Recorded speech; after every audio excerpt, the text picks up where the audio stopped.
As we started teaching the start by using the high start to assemble the hard post, we're gonna work our way down to the blocks. It's always easier to get that full extension or triple extension from a standing start standpoint or position. And as the athlete gets better at it, we start getting from a deeper angle. So a 3-point start will be a little bit deeper. Now we're asking the athlete to fully extend and assemble the hard post. Then as they get better at it, we're gonna work our way down to the blocks to be able to post up and get that triple extension and post up to assemble the hard post out of the blocks. We're introducing the concept of the block starts. The reason sprinters use block starts is to be able to produce force, use the block starts as a platform to produce force to overcome inertia. To help the athlete feel how to load the block starts, how to rest their body weight on the pedals and really push, we're gonna use a half start drill. So Jeremy, if you wanna come in here, I'm gonna hold him from the shoulder. You're gonna stick your butt back, rest your body weight on the pedals. Okay, I'm gonna let him go and push. Bam, bam, bam, bam. Now we're gonna talk about block setup in a position that will allow us to produce force to overcome inertia and be able to explode out of the blocks.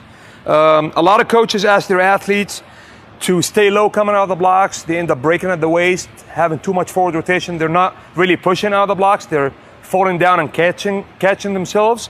Right now, we're just gonna teach you the correct block setup. So if you wanna walk down here, putting feet down on the blocks.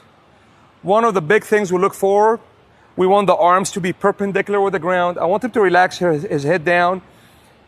His back is a little bit rounded. That causes a lot of stretch on the back muscles and the neck muscles. This way, when he pushes out of the blocks, he will get the stretch reflex and be able to truly post up and assemble the hard post. He's gonna come up, get his hips a little bit high and back, trying to get his hips right above the front toe. Set, push. We'll sit the pedals down here at 45 degrees with the ground because I want the athlete, as they're coming into the set position, to be able to rest their foot, rest their body weight on the pedals, using them as platform to be able to push and produce force. One big deal that as the athlete coming up in the set position, we want their hips to be directly over the front toe. If the hips is too far forward, ahead of the front toe, they're gonna fall forward out of the blocks. They're not gonna be able to really push the blocks the correct way. So if you wanna come down, just get your hips forward first, then we'll adjust it just to make our point. Watch his hips in relation to the front toe. Watch his feet getting up and back and getting rested over the pedals to be able to push. So set, keep your hips a little bit forward.